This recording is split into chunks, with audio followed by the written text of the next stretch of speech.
Bem-vindos, amigos, a mais um encontro de Direito Processual Penal. Vamos falar, na verdade, das nossas linhas introdutórias de número 2, situando os senhores e preparando para o estudo aprofundado da nossa disciplina. Vamos começar falando hoje, doutores, da chamada analogia. Meus amigos, analogia que é tratada pela doutrina como forma de auto-integrar a própria lei. Doutores, a analogia é conhecida pelo adágio ubi idem ratio, ibi idem ius. Vale dizer, onde há a mesma razão, deve haver a aplicação do mesmo direito. Imaginem o seguinte, dois casos semelhantes, um caso A e um caso B. Sendo que nós temos tão somente lei para tratar do caso A. Meus amigos, se estes casos são semelhantes, por uma razão de direito, nada mais justo do que aplicar esta lei, que a princípio regia e disciplinava tão somente o caso A, ao caso B, que não tem, doutores, volto a repetir, lei o tratando ou disciplinando de forma expressa. Esta é a analogia, doutores. O juiz não pode furtar-se ou eximir-se de julgar um conflito que lhe é trazido por não haver lei disciplinando a matéria. Para tanto, pode valer-se da analogia, que é tratada por alguns como fonte do direito. Mas que melhor seria, meus amigos, a melhor doutrina a enquadra como forma de auto-integração da própria norma. A analogia contempla duas espécies.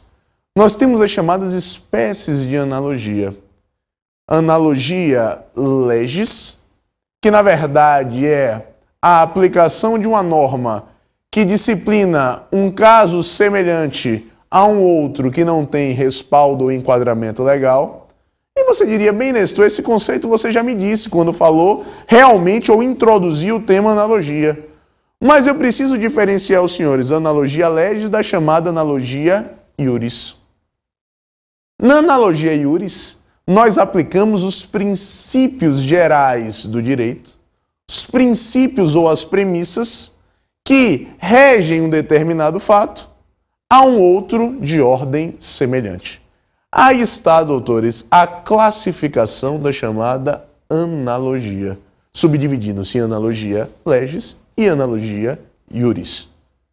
Agora vejam, nós precisamos fazer uma distinção ao aluno entre analogia, interpretação extensiva e interpretação analógica. Nestor, como fazer essa distinção entre três institutos que são absolutamente distintos? Bem, a analogia, o senhor já sabe que é aplicar a um fato que não tem respaldo na lei, lei ou norma que trata de fato semelhante. Já a interpretação extensiva, nós temos uma norma que disciplina aquela matéria, mas ela só não o fez de forma expressa, de modo que, implicitamente, aquele caso encontra respaldo na lei. E, interpretando a norma ou retirando dela a chamada mens legis, a intenção legal, interpretando-a de forma extensiva, porque na verdade a mesma disse menos do que desejava, o senhor consegue fazer o enquadramento devido àquele caso concreto. Já a chamada interpretação analógica, quando nós nos valemos ou lançamos mão da interpretação analógica, o legislador, ele traz um exemplo na própria lei e depois leva à generalização. É dizer, meus amigos, o legislador nos traz um molde, um parâmetro legal e todos os casos a eles semelhantes serão enquadrados naquela hipótese. Para esclarecer o tema, eu remeto os senhores ao artigo 121, parágrafo 2º do Código Penal, um exemplo tratado na própria legislação penal. Doutores, o parágrafo 2º do artigo 121 trata justamente das hipóteses do homicídio qualificado. Imaginem lá, no inciso 1 do parágrafo 2º do artigo 121. O homicídio é qualificado em havendo emprego de, ou melhor, se o agente, doutores, se vale de um modo de paga, de promessa de recompensa ou qualquer outro motivo torpe para praticar um homicídio. Vale dizer, se o agente recebe dinheiro ou aceita a promessa de recebê-lo, ou, meus amigos, valendo-se de qualquer outro motivo torpe, comete o crime de homicídio, este homicídio passa a ser qualificado. Aí está, meus amigos, a chamada interpretação analógica. Perceba que qualquer outro caso assemelhado à paga ou à promessa de recompensa, que é o modelo legal tratado pelo legislador, terá a aplicação desta qualificadora. Agora, precisamos superar ou avançar o nosso estudo e introduzir a seguinte disciplina, meus amigos: Lei Processual Penal no tempo. Doutores, como é que vai se dar o estudo da Lei Processual Penal no tempo? Aqui eu já preciso fazer-lhes uma distinção embrionária. Você se acostuma a repetir em direito penal o seguinte: a lei penal não retroage, salvo para beneficiar o réu. É o chamado princípio da irretroatividade da lei penal. Mas vejam, estamos estudando a lei processual penal. E na lei processual penal, o senhor vai pautar-se no chamado princípio do efeito imediato. É dizer, a lei processual penal tem aplicação imediata aos processos em curso.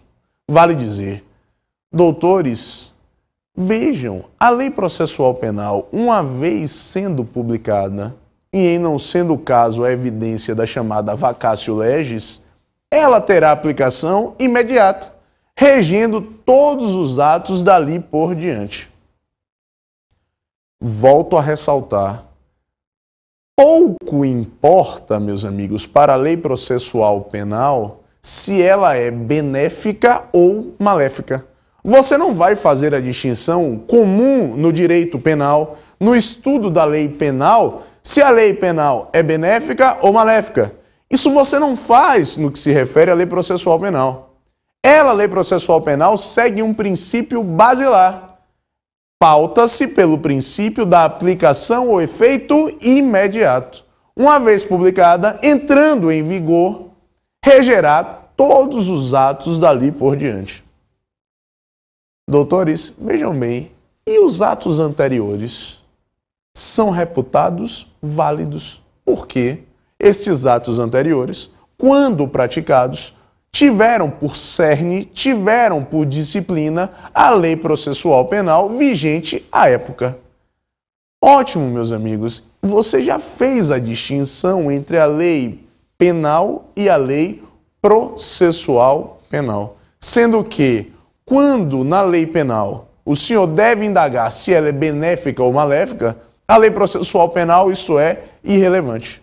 O fato é, tome por base a entrada em vigor da lei processual penal e a partir daquele momento ela vai reger todos os atos futuros.